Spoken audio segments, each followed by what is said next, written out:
Don't even talk to me until I've had my morning coffee. Ugh.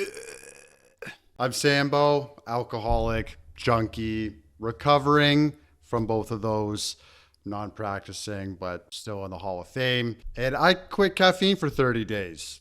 Willingly, yes, an active decision. Why? Why would you ever do that? Well, I had my reasons to, which we're gonna get into, and we're gonna find out as well if it was worth it and if I stayed quitted.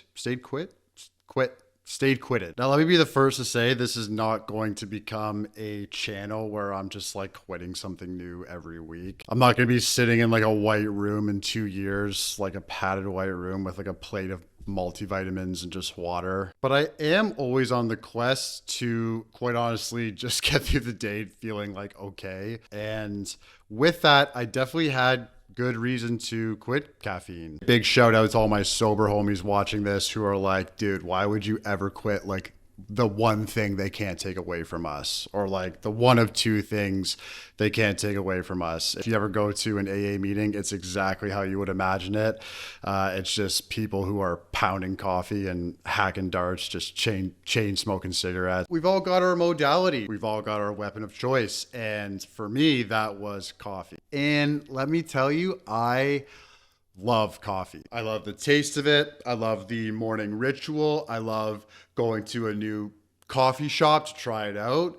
I love the way that it makes me feel sometimes. And when coffee hits me right, it is amazing. But sometimes it does not hit me right. But one thing I've been kind of battling with, or I guess like struggling with since getting sober, is sort of this like baseline anxiety, sort of just feeling kind of on edge.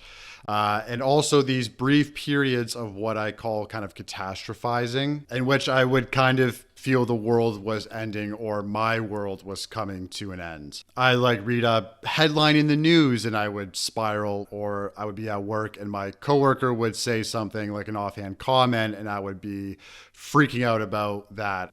And I was like looking at my life, trying to like check all these boxes to make sure I was doing everything to like keep that anxiety in check. Was I, getting enough sleep? Was I exercising enough? Was I, how's my diet?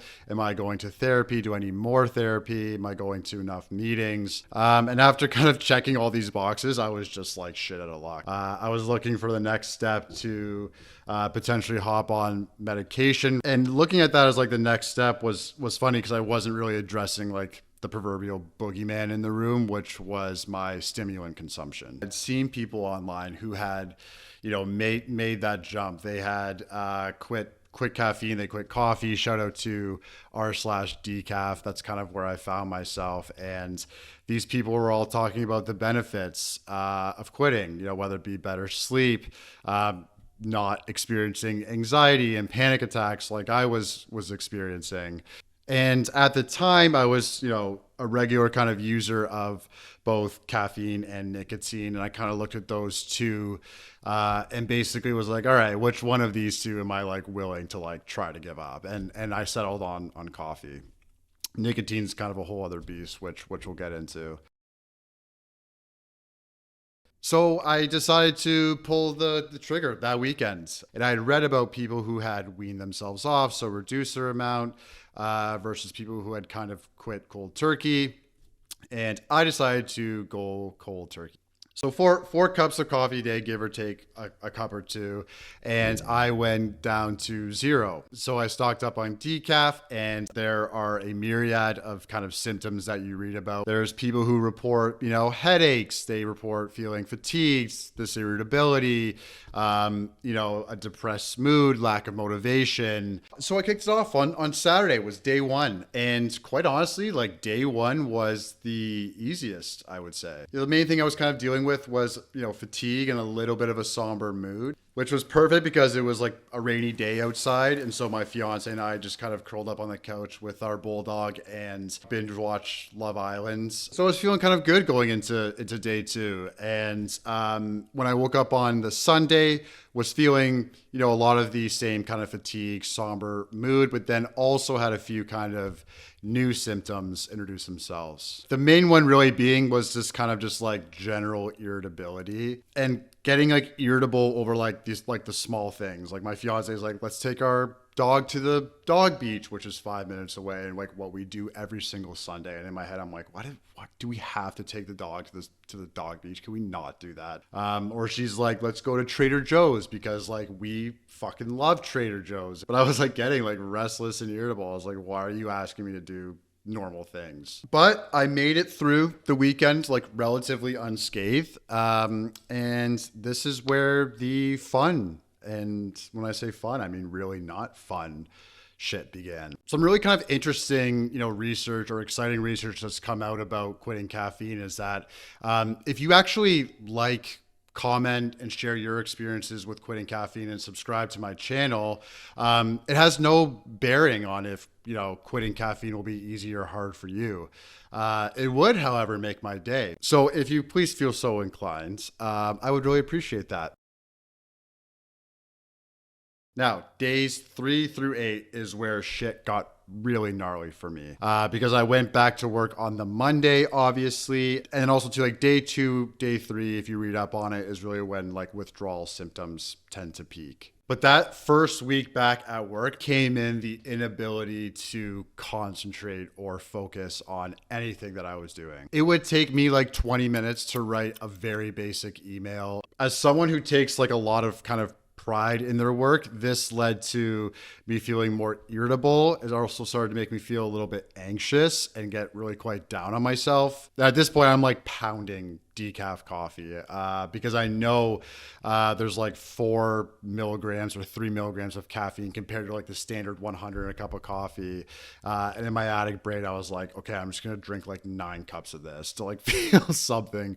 And it was silly. And I can't tell you how many times during that I almost threw the towel in. The only thing that really kind of kept me going was like the notion that what I was experiencing was like the healing. It was my brain adjusting to not having this stimulant kind of pumped into it. I'm gonna sound like a major douche here, but it was really very much like a no pain, no gain mentality. I was like, I have to go through this to like reap the benefits after. The fatigue in the morning had slowly been getting better. The irritability was going away as like, was the anxiety.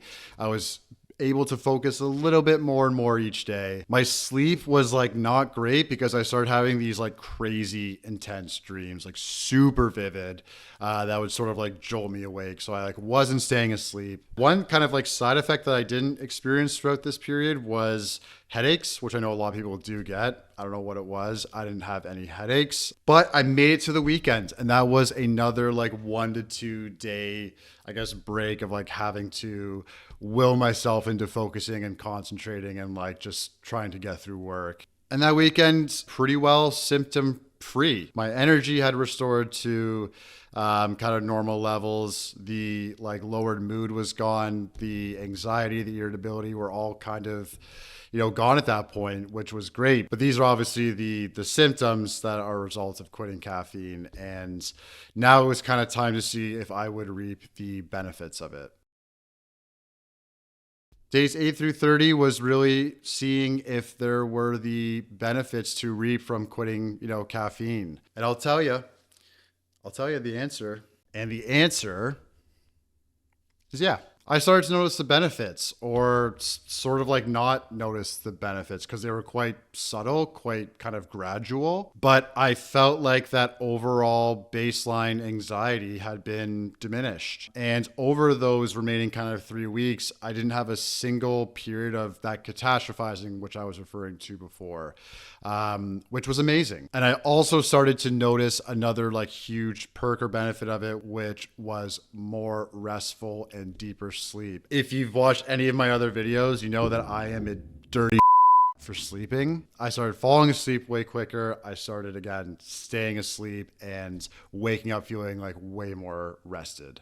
I was like missing coffee. Don't get me wrong. I was missing that kind of feeling, but this felt like a very like welcomed and like acceptable trade off. And the great thing was that like the decaf still allowed me to have that morning ritual, which was like super, super important to me. So yeah, for the rest of those kind of 3 weeks, I was thriving. Brings us to the end of that 30-day journey. Made it all the way through. Now, the burning question of whether or not I'm still off caffeine after all of this, because this was about 3 months ago. And the answer to that question is yes. So here's the thing, I would love nothing more than to be someone who could like have a coffee on days that you need it, whether it be a poor sleep or you have a lot of work to do. That is my dream. That like as an addict, that is the dream, being able to enjoy things in moderation. But as an addict, I don't not do things 110%. And one of those days came along. One of those days that seemingly warranted a cup of coffee. It was like probably like, I don't know, a week after that 30-day mark. Our dog was sick the night before. I had a massive day of work. And so I said to myself, you know what, Sambo? Don't refer to yourself in the third person, but today you can have a coffee. And so I had a coffee, and then I had another one, and then I had another one. And then I woke up the next day and I had another and another, and the next day and another and another, and the next day and another. And then literally 4 days later, I wake up and I'm dealing with the exact same stuff as I was dealing with before. The anxiety returns, that baseline feeling, the catastrophizing, it happened again. And so I stopped again. And yeah, this was like 3 to 4 months ago. Have I had coffee in that time? Yes, absolutely. It's in more things than you know. It's kind of ubiquitous in chocolate. It's in fridge cigarettes, Diet Cokes. I've also had a coffee in that time. And I will probably drink coffee again at some point, regular coffee. This shit is an ongoing battle for me. But for now, ladies and gentlemen, I done quitted. How do you feel about caffeine? Have you had experiences quitting it? What did you find? Did you miss it? Do you love caffeine? Can you pound coffee and just be thriving? If so, love that for you. Would love to hear about your experiences with either or. Please comment, share. As I always say, I love the community that those types of comments build. And if you do feel so inclined to subscribe, like, share all of this, I would be forever grateful. And we'll see ya in the next video.